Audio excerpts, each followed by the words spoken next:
I found it by accident. No one said, "Go there, your life will change." I was just looking for an old box of Christmas decorations. Mom mentioned that there were still garlands in the attic from my childhood, the ones we used to hang on the windows when I was little. I offered to help because it felt cozy, because it was a family tradition decorating the house together, and probably because I hadn't been home in a long time. The attic smelled of dust, old wood, dry air, and the past. I walked through the narrow path between the boxes, carefully stepping over ropes, old toys scattered on the floor. Almost everything felt familiar. I used to play here, crawling between the boxes, pretending I was an explorer in a forgotten library. Ironically, today I stumbled upon a real secret. The box was unremarkable, not new, but not so old as to seem dangerous.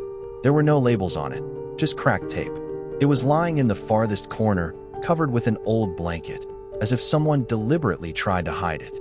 I brought it down to the floor and opened it. Not decorations, not books, neatly folded sheets of paper, tied with ribbons. Some in envelopes, others simply folded in half. I picked one at random. On it was written, "For him, when the time comes." At first, I thought it was something poetic, letters to a future self. But then I saw the signature. Vera. I didn't know any Vera in our family. I unfolded the paper. My hands became damp. "Hello, my dear. If you're reading this, then the time has come. I don't know who you've become, what you look like, what you're passionate about, but I know you exist, and that you were always mine. You are my son, and I loved you even before I saw you, and I still love you. Forgive me for not being there. I was 19. I was scared. I was alone, and I couldn't give you the life you deserved.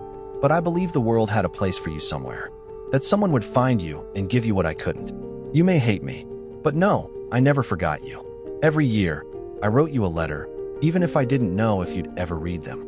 This is one of them." I read it to the end and couldn't breathe. The sheet trembled in my hands. The world suddenly turned soft, blurry. I pulled out a second letter, a third, a fifth. Each one was filled with love, fear, and the same name, Vera. And then came the realization. These weren't just letters. They were confessions. And they were about me. I wasn't my parents' biological child. I was adopted. The world lost its clarity. I sat in the middle of the attic, surrounded by dust and silence, a silence louder than any scream.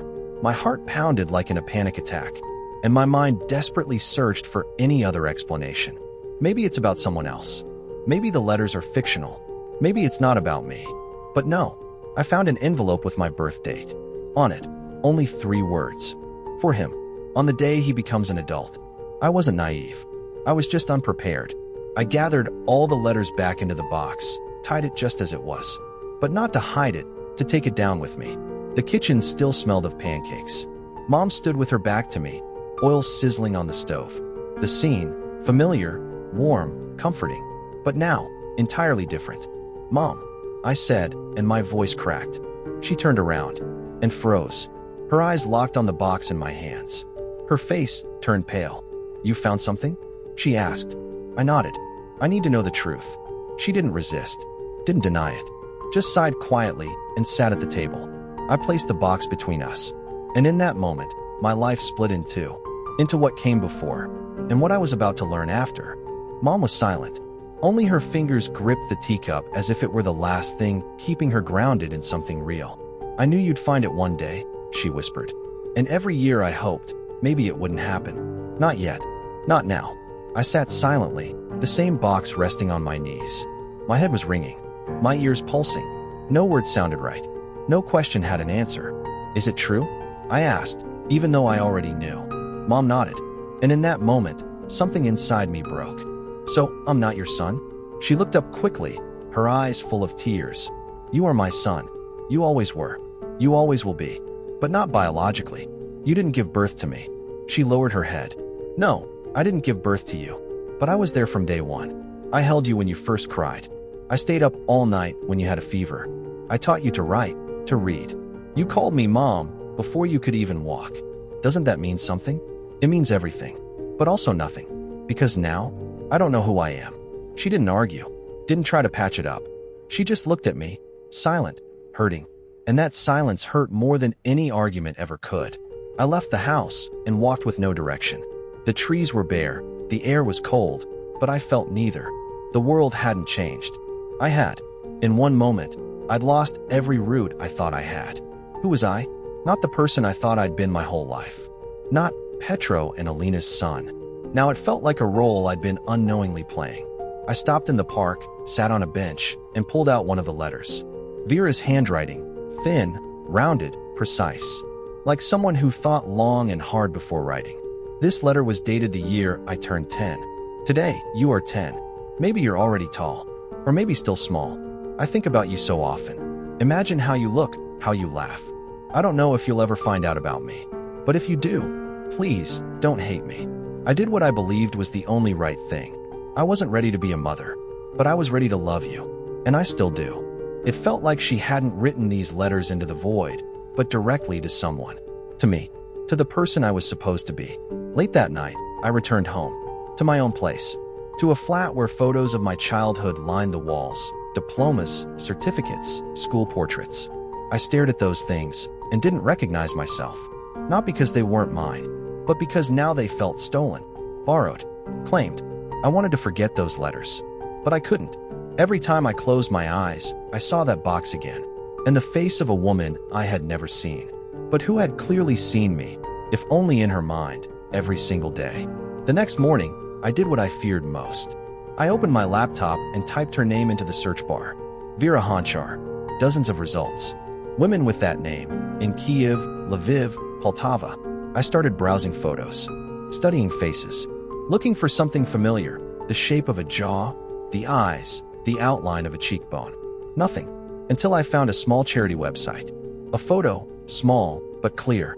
A woman in a white sweater, a soft smile, dark eyes. Vera Honchar, psychologist, adoption consultant. Has personal experience, gave a child up for adoption 20 years ago. Believes in second chances. I froze. It was her. I sat in front of the screen, motionless. My hands were shaking. Not from fear, but from the weight of what I was about to do. I could have closed the page. Forgotten.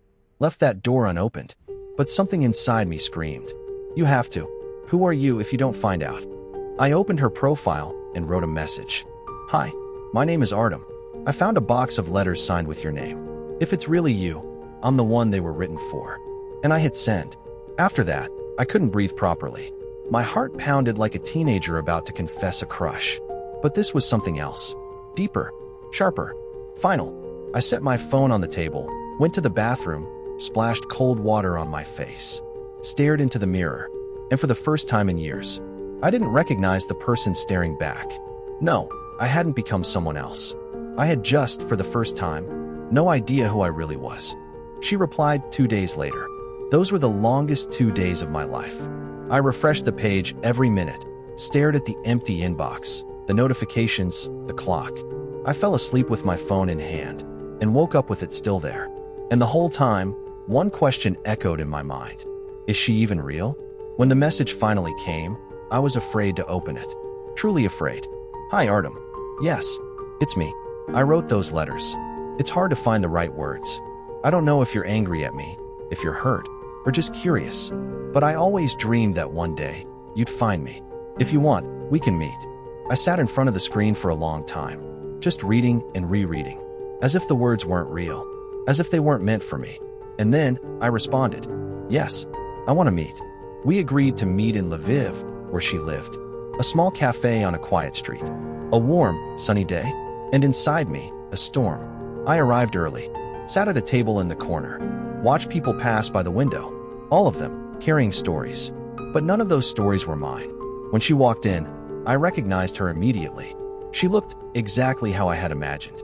Not young anymore, but not old either. A light scarf, straight hair, deep eyes. We looked at each other for a few seconds.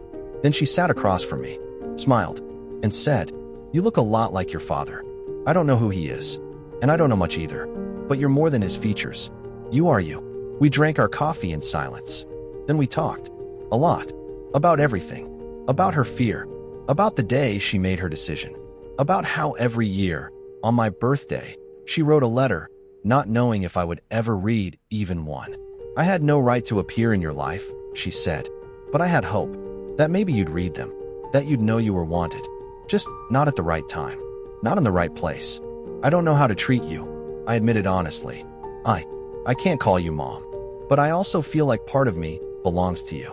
She nodded. Without offense. I'm not asking you to. And I'm not expecting it. Just know that I've always carried you here. She placed her hand on her heart. We walked through the city. Talked about simple things. Then I asked, why did you give me to them?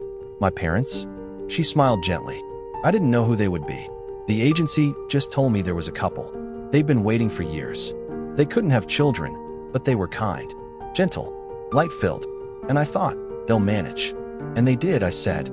I know. I can see it in you. When I returned home, my parents were waiting. Dad sat in the kitchen, stirring a spoon in his cold coffee. Mom met me in the hallway. Did you meet her? She asked. Yes. And I thought for a moment, then said, she didn't take away my love for you. She just showed me where I began. And you made that beginning into something real. Mom cried.